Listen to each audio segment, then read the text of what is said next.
All right, so if you try to factor the denominator, you can't, at least over the reals. So what we are going to do is try to make the numerator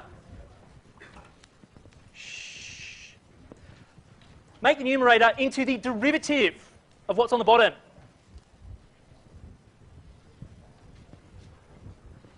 Okay, so if I look at the bottom, what's the derivative of x squared plus 4x plus 5?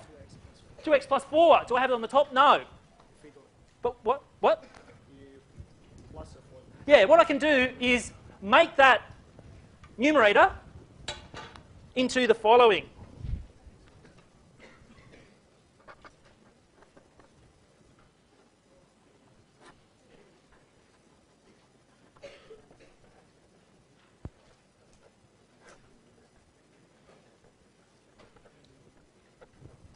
And so I'm going to bracket it and break it up into two parts.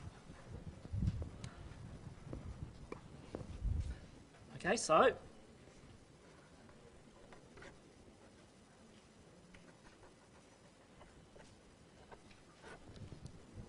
now with the second term, can anyone suggest something to, some sort of method, or complete the square? Yes.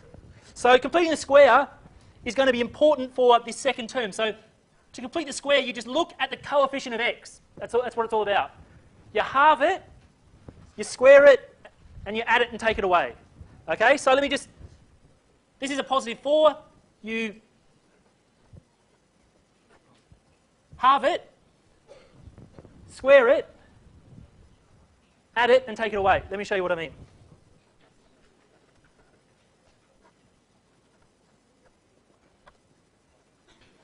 So that's exactly what I've done. I've got a perfect square in the first 3 terms. Now you could argue, well, I can just break the 5 up and, get 4 plus 1. Yeah, sure, you could do that.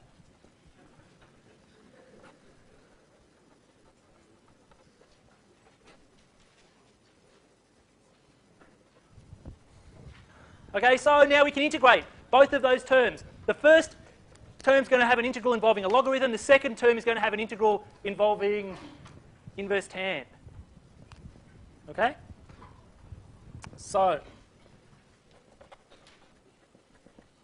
the integral is going to be something like this.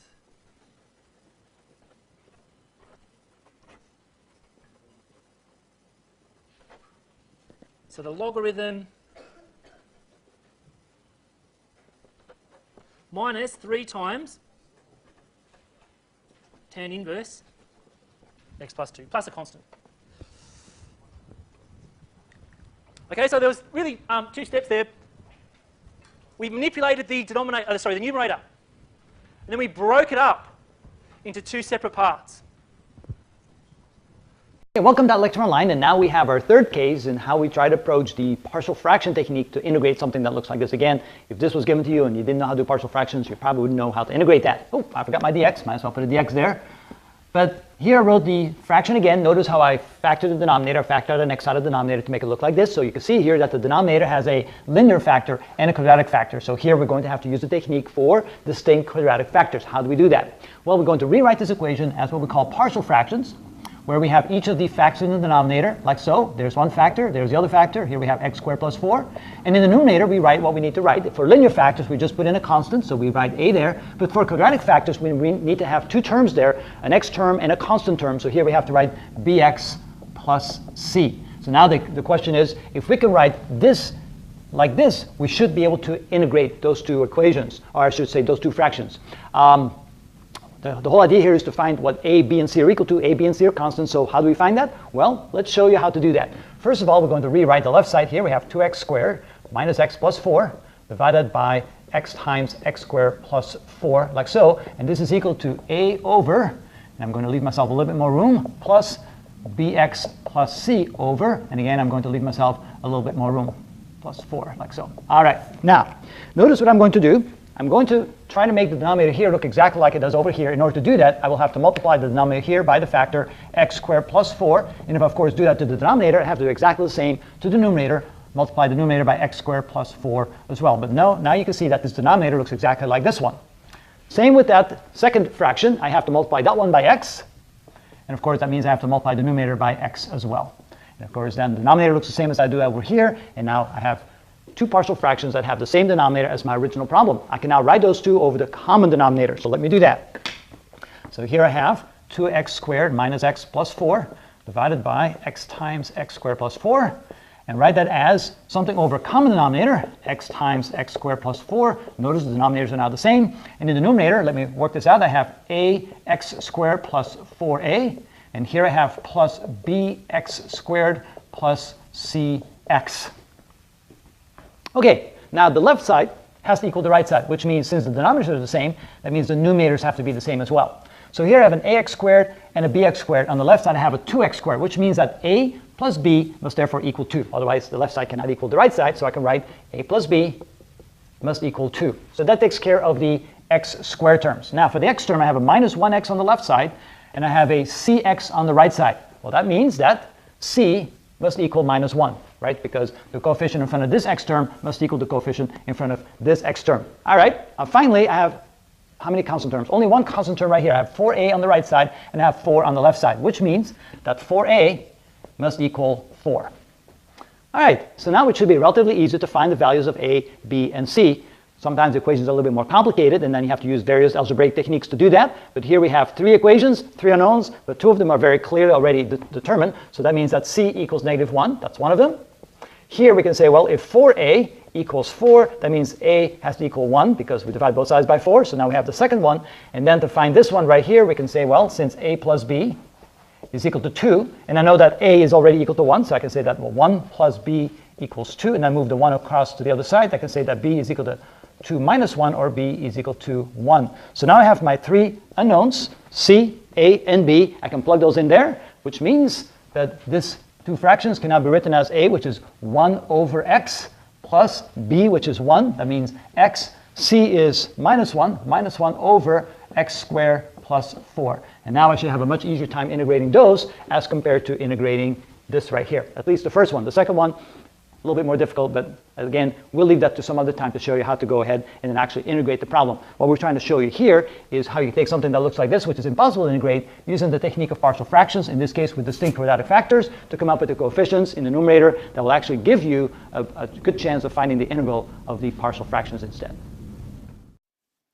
Okay, we are using our integration skills to find the areas between curves.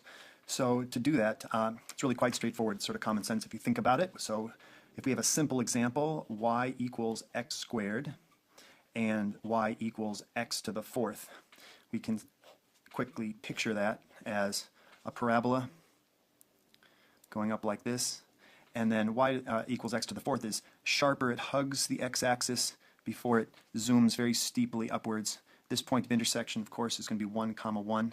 So this area that's trapped between these two curves, this little sliver here, is simply the area under the x squared, subtracting then the area under x to the 4th. So the integration is really very straightforward. We're just going to integrate from 0 to 1 because the other intersection point is here at the origin.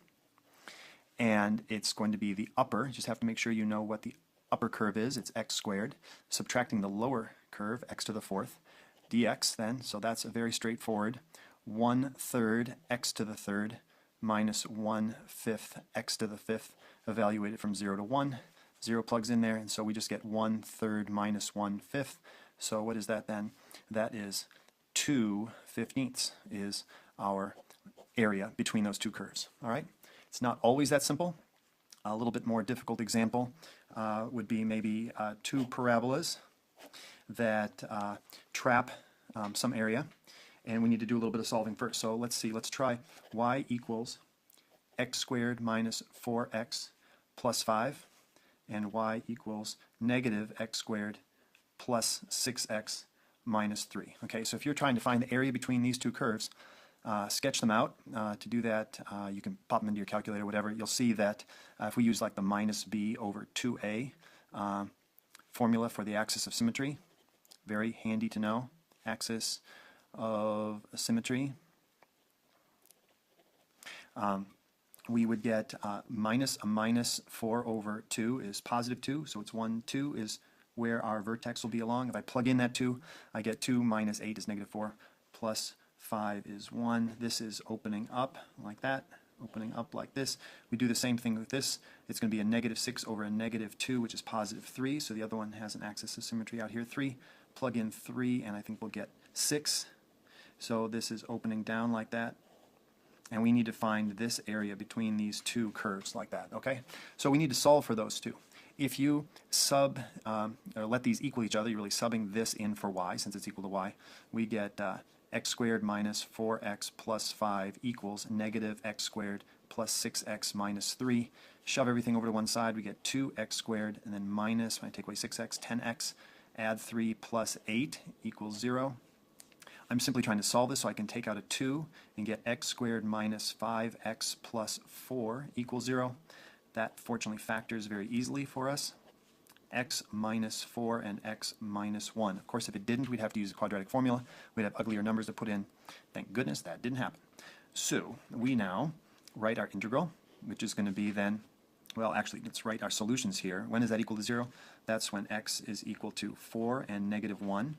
So if I put those x values in, I'm going to get 1, 1, 2, and 4, 5 as my points of intersection. So I'm only looking at the x values. I wrote negative 1. That's silly. That is, of course, plus 1. I go from 1 up to 4 then, and the upper curve is the one that's facing downwards, so it's negative x squared plus 6x minus 3, and then I'm subtracting the lower curve, which is the x squared minus 4x plus 5, and then I'm taking that integral. So I can distribute the minus sign in, I can combine terms. It's going to look familiar from when we solve this. I'm going to get minus 2x squared, and then minus a minus 4x is plus 4x, so it's 10x, and then minus 8 dx. When I go to integrate this, I can pull out a negative 2, and when I pull out that negative 2, I get x squared. This is still going from 1 to 4 up there. X squared, and then minus 5x, and then plus 4 dx. So when I integrate that, then I will get the minus 2, and I get 1/3 x to the third minus 5 halves x squared, and then plus 4x. And that is going to be evaluated from 1 to 4. All right? So now it's just a matter of grinding that out and getting a solution. All right? I think that if you plug those numbers in, well, I'll set it up. Minus 2, and then that's going to be, when I plug in 4, that's going to be 64/3. And then that's minus, plug in 4 there, that's 16. 16 divided by 2 is 8, minus 40. And then when I plug in 4 there, plus 16. And then minus, this is going to be 1/3 minus 5 halves, and then plus 4. Okay?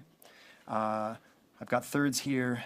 I think it might be easiest just to bring in the negative to each of these and then see what I've got. I've got minus 2, then times, this is going to be 21 and 1/3, and then negative 40 plus 16 is going to give me minus 24 for that.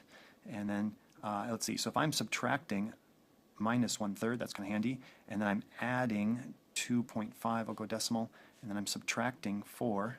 This will get a little bit easier. Minus 2 then times, well, this 1/3 will cancel with that 1/3, and this becomes then, let's see, 21 minus 4 is minus 3, and then minus 4, and then plus 2.5. I'm breaking this down too much, but oh well. So what is that? That's negative 7 plus 2.5. Might as well multiply it by 4 and multiply it by 2, so that's negative 14, and then plus 5. Whoops, positive 14 minus 5. Oh my goodness. And that gives me positive 14 minus 5. Last time I checked, that is 9. I like those nice round numbers. All right. Maybe we'll come back to this example later when we're looking at volumes. Okay, but that is the concept, areas between curves. Sometimes it's handy if you've got curves that are going like this, that you evaluate them in terms of y, because it's too difficult to evaluate this as an integral that has x as the parameters. It's easier if this problem was sort of turned on its side. You're just going between these two values here, like that. But that's just a matter of switching up your x's and y's. It's not different in terms of the concept. All right, hope that'll get you started. Good luck.